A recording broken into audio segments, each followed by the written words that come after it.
Hello students, welcome to the session. I am Mr. M.H. Mota, Assistant Professor, Department of Civil Engineering. This session is on the doors, the mean of communication in the building. The outcome of this session, at the end of this session, you will be able to understand the doors as a mean of communication in building, classification of doors and various materials used for the door construction. So let's start. Doors. A door is an accessible barrier which is provided in a wall opening to give an access to the inside of a room of a building. The internal portion of a building are connected by the doors. There are different types of doors used in building works, classified based upon the placing of components, method of construction, working operation and construction material used. So these are the different things on which the doors can be classified. So how we will finalize the location of a door? From a consideration of proper space utilization and privacy, generally doors should be provided near the corner of the room. In most of the cases, we will find that the doors are provided at the corner of the room. But in very rare case, even the doors needs to be provided in between the corners, or not at the corners but at the central part of the walls too. So this consideration is totally depends upon the space utilization and the expected privacy. The location of door should meet the functional requirement of the room. Whenever we are providing a door, we must be aware about what is the function of the room, and accordingly the location needs to be finalized.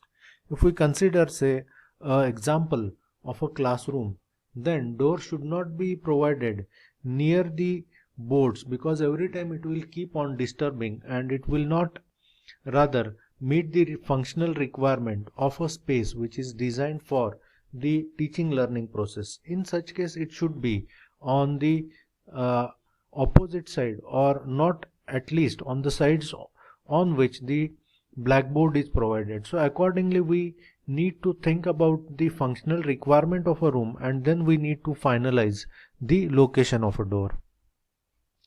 The number of doors in a room should be kept minimum to achieve optimum utilization of space. Whenever we will provide a door, it will definitely affect the utilization of space, as we need to provide the vacant space around it for the proper circulation.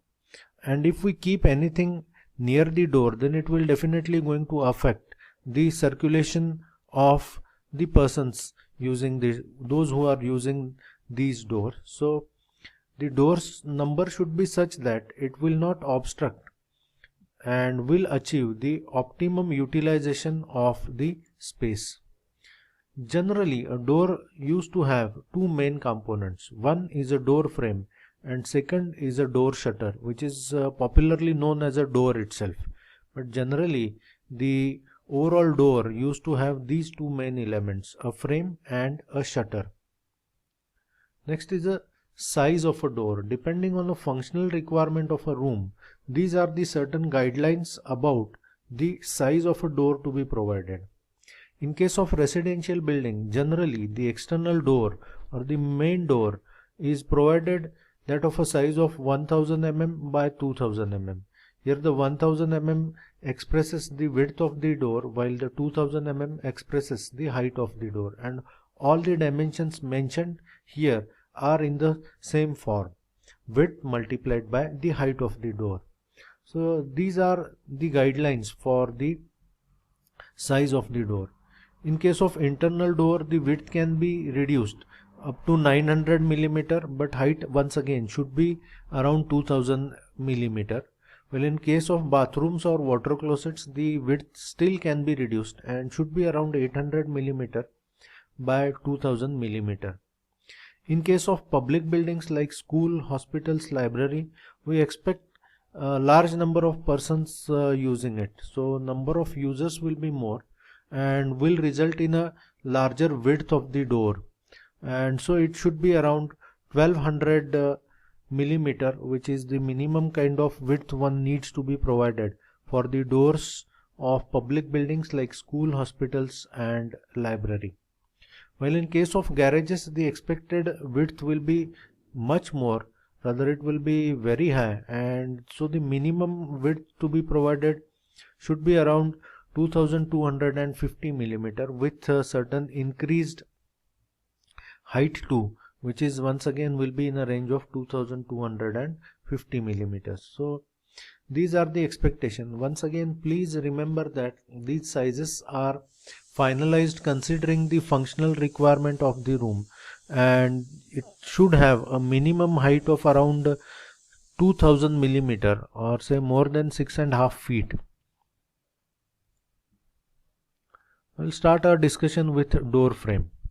Door frame is made up of two vertical members known as jamb or post and a horizontal member or flat member connecting these jamb, and the top is called as an head. The cross-sectional dimensions of the jamb and the head are normally kept same. So this cross-section of jamb and head will have the similar size. So this is the anatomy or the names of different components of a door frame. So it will have a head which is a horizontal member kept at the top of the door frame. Well, this vertical post is known as jamb or simply a post. Then we will have this projected part of the head which is called as an horn and which is useful for the stability of a door frame. Along with that, we generally provide the hold fast. These hold fast are keeping this door frame once again in a position and connecting these frame with the walls as such. It will have the rebate, which is nothing but the small clearance between the door frame and the door shutter. So these are the names of the different parts of the frame. Along with this, what is shown here is the door shutter. Different types of materials used in door frame. So the generally door frames are made up of timber, steel. They even can be made up of RCC and stone. So these are the figures of the different door frames made up of different material. This figure shows the timber door frame. This is the steel door frame.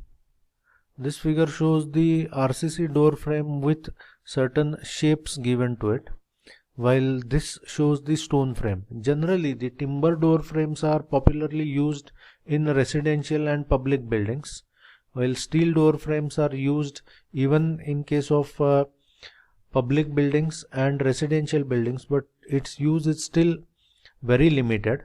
Steel door frames are much more economical as compared to the timber door frame.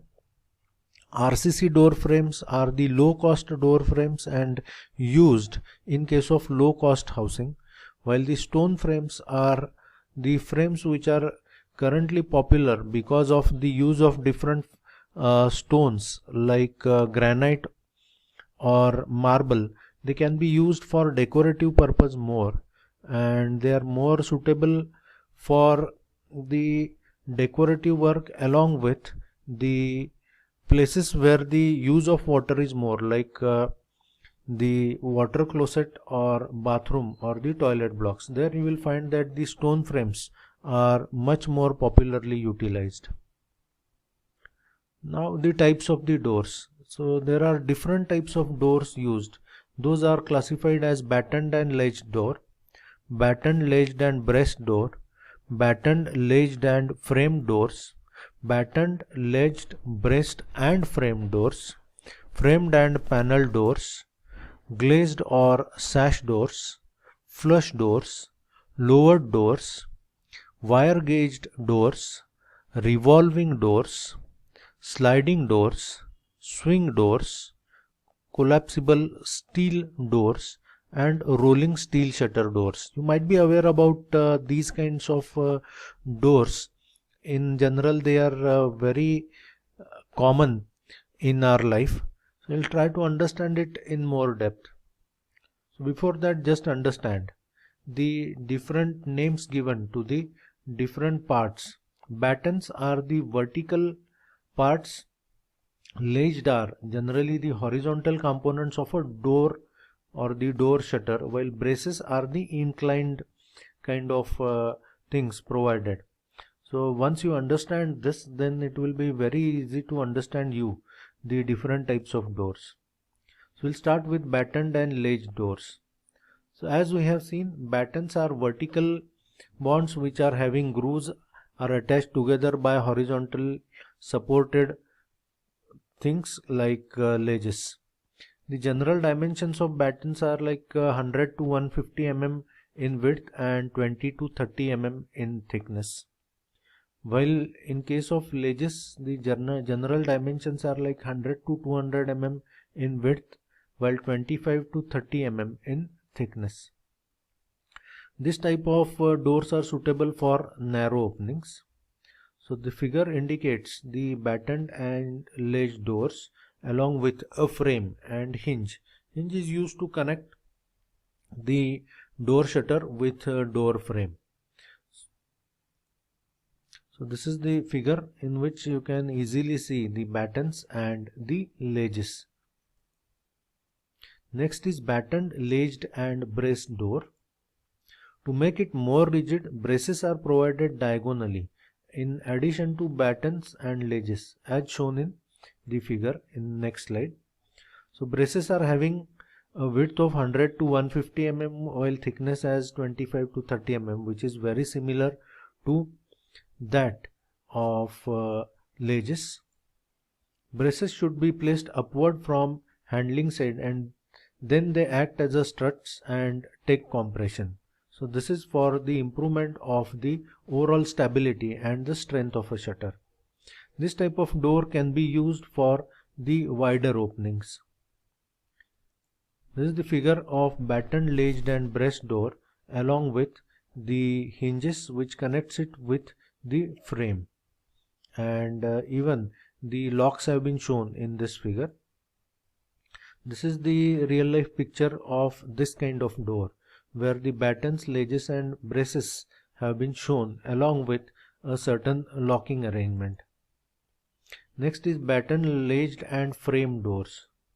So for the simple battened and ledged door, framework is provided in the form of two vertical things which are generally known as the stiles. These are act as a frame for a door and once again improve the overall strength and the stability of the door shutter. Stiles are generally 100 mm wide. As far as its thickness is concerned, it is equals to the combined thickness of ledges and battens and is around 40 mm. So this figure shows the battened, ledged and frame doors where the battens and ledges have been then covered with a certain kind of frame which covers the total thickness of the door at the side and makes this kind of door more strong. In this battened, ledged, braced and frame doors, so in this type the door made up of batten, ledges and stile and braces. So it is the more rigid. The braces are connected diagonally between the ledges and are about 40 mm from the stiles.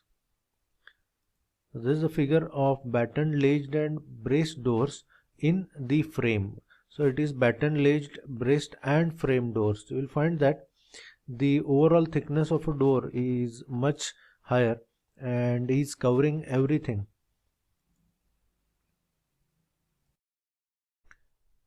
Next is framed and panel door. These are very strong and provide better appearance when compared to the battened doors. These are widely used doors in almost all types of buildings.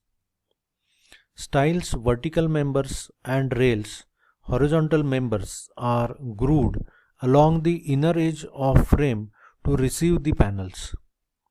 The panels are made up of either timber, plywood or AC sheets or in few cases glass. These doors may be single leaf for narrow opening or double leaf for wider openings. The minimum width of stile should be 100 millimeters and the minimum width of bottom and lock door should be 150 mm. Please remember these sizes, as when we are planning a door or designing a door, we need to follow these minimum dimensions. This is a figure of the framed and panel door, and along with that the names of different components have been shown. At top or top horizontal member is called top rail. In between whatever horizontal member is provided is called middle rail, while at bottom it is called bottom rail. The vertical members around the door is called stile, while the intermediate stiles are called muntin, while in between that whatever has been held in the form of panels. This is the pictorial view of a framed and panel doors.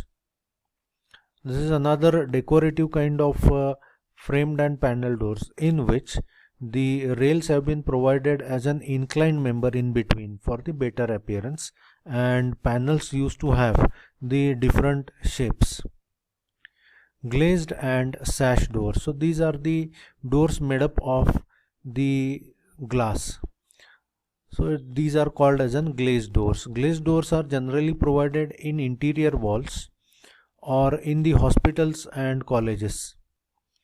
The interior of the room is visible through glazed doors, and light is also permissible to pass through these glazed portion of the door. They may be fully glazed or partly glazed and partly panelled.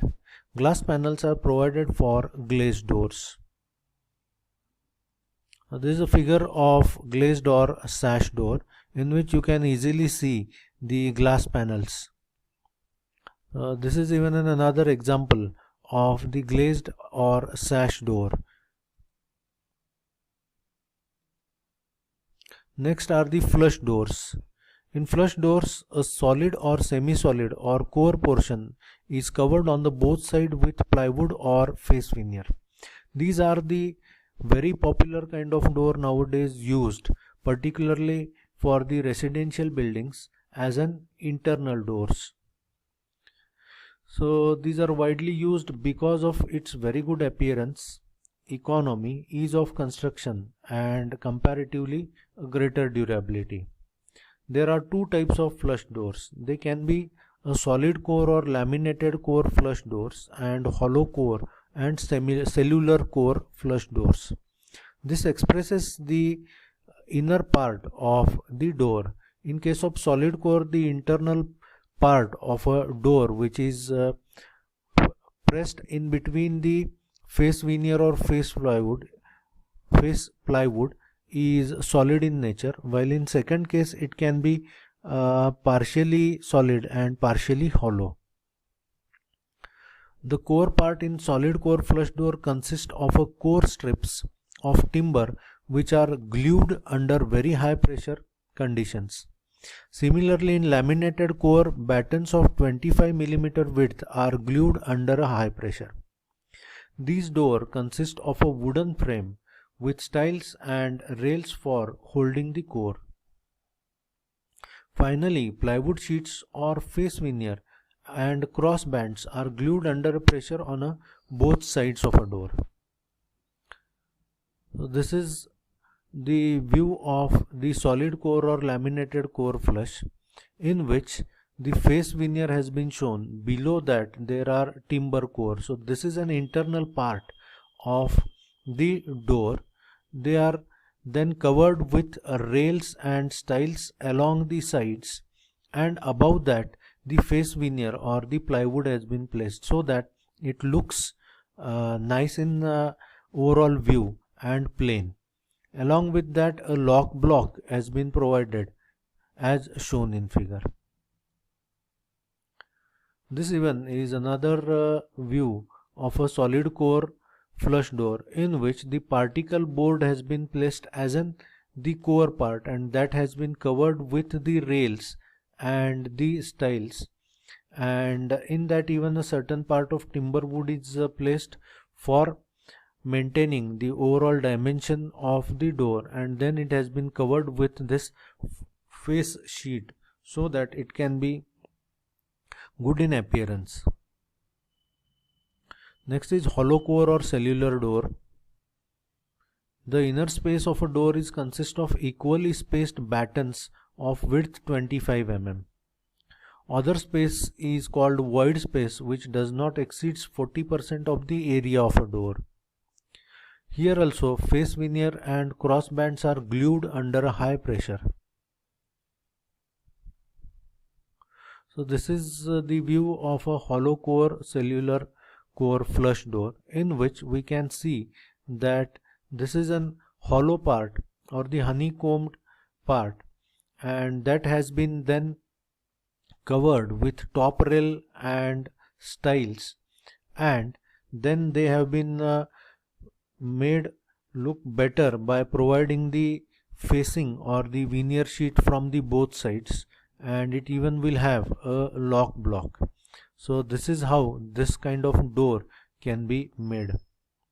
This is another type of cellular core flush door. Once again you can see that there are top rails and stiles in which the braces have been placed, and these have been placed to form the internal core part, which is hollow in nature, and then they have been covered with certain facing so that the overall door shutter body can be framed. These doors even can be made look beautiful by use of the different kinds of door skins. These are the different kinds of door skins nowadays used. Whenever you will see now such kind of door skin, please be sure that these are the flush doors. This even are the different kinds of skins used for covering the flush doors to make it beautiful in overall view. These are quite cheap in nature, and because of which right now they are very popular in the normal civil engineering constructions. Next is the lowered door. The lowers permit natural ventilation when the door is closed and also provide privacy in room. These are generally used for toilets of residential and public buildings where we expect a good kind of ventilation. The door may be fully lowered or partly lowered.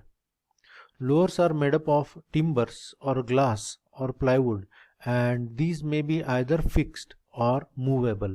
Generally in case of doors the lowers are fixed, but in few cases it can be kept movable. But in case of lowered windows, generally the lowers are currently kept movable. This is a figure of lowered door, which simultaneously even provide us the more opportunity of the ventilation. Next is the wired gauge doors. So wired gauge doors permits natural ventilation and restrict the entry of flies, mosquitoes and insects.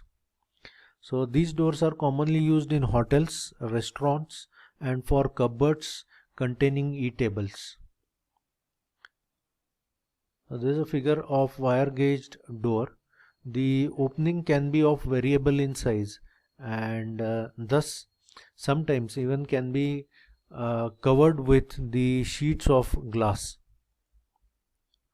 Next is the revolving doors. Revolving doors are only provided in public buildings like museum, banks, libraries, etc. because of the constant movement of the visitors. It consists mullion at its center to which 4 radiating shutters are attached. So this is the view of a revolving door, in which you will find that at central a vertical post has been provided, which is called as an mullion, and around which there are different shutters provided, and it keeps on revolving when the users try to bypass it. Next is the sliding door. In this type, with the help of runners and guides rails, the door slides to the sides. The doors may have one or more sliding shutter, depending upon the opening available. This is the figure of sliding shutter.